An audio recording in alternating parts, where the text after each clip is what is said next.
আজকে আমি একটা ইউনিক তরকারি রান্না করে ফেললাম। বাচ্চারা যেহেতু কোনো মাছ খায় না, কোনো সবজি খায় না, তাই আজকে এই তরকারিটা রান্না করে ফেললাম। সেটা হলো ডিম দিয়ে পালং শাক রান্না। তো পালং শাকগুলো নিয়ে আসলাম, এখানে এক মুঠো পালং শাক নিয়ে আসছি, এগুলো কেটে নেব। তার আগে আমি চুলাতে 4টা ডিম লবণ দিয়ে ধুয়ে সুন্দর করে সিদ্ধ বসাই দিয়ে আসলাম। তো তারপরে এই তো শাকগুলো সুন্দর করে একটু ছোট ছোট করে কেটে বেছে নিব।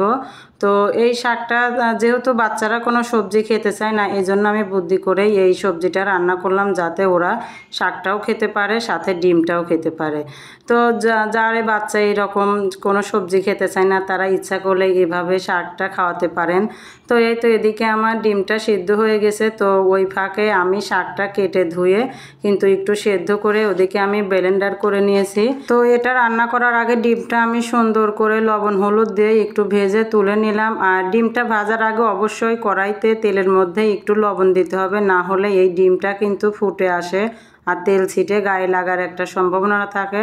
তো আমি তেলের মধ্যে অনেকখানি পেঁয়াজ দিয়ে দিলাম, সাথে কয়টা কাঁচামরিচ আর রেগুলার রান্নার যে মশলাগুলো হলুদ মরিচ জিরার গুঁড়া দিয়ে, তার সাথে দিয়েছি সামান্য একটু গরম মশলা। তো সবগুলো দিয়ে সুন্দর করে নেড়েচেড়ে একটু পানি দিয়ে দিলাম যাতে মশলাটা পুড়ে না যায়। তো এখন একটু লবণ দিলেই দেখবো যে তেলটা উঠে আসছে। তো মশলা কষাটাও শেষ হলে দিয়ে দিলাম পালং শাকটা। তো পালং শাকটা খুবই সুন্দর করে আমি কষিয়ে নিয়েছি। এটা কিন্তু অনেকক্ষণ ধরেই কষাতে হবে, না হলে এটার গন্ধ থেকে যায়। তো এই তো পালং শাকটা কষিয়ে নিয়ে আমি ডিমগুলো দিয়ে অনেক সুন্দর মতন কিন্তু আরও ভালোভাবে কষাতে হবে। তো এই তো আমার ডিম পালং শাক কিন্তু রান্না শেষ। এখন বাচ্চারা এই তো খেতে দিলাম। তো খেয়ে কিন্তু ওরা বেশ মজা পেয়েছে।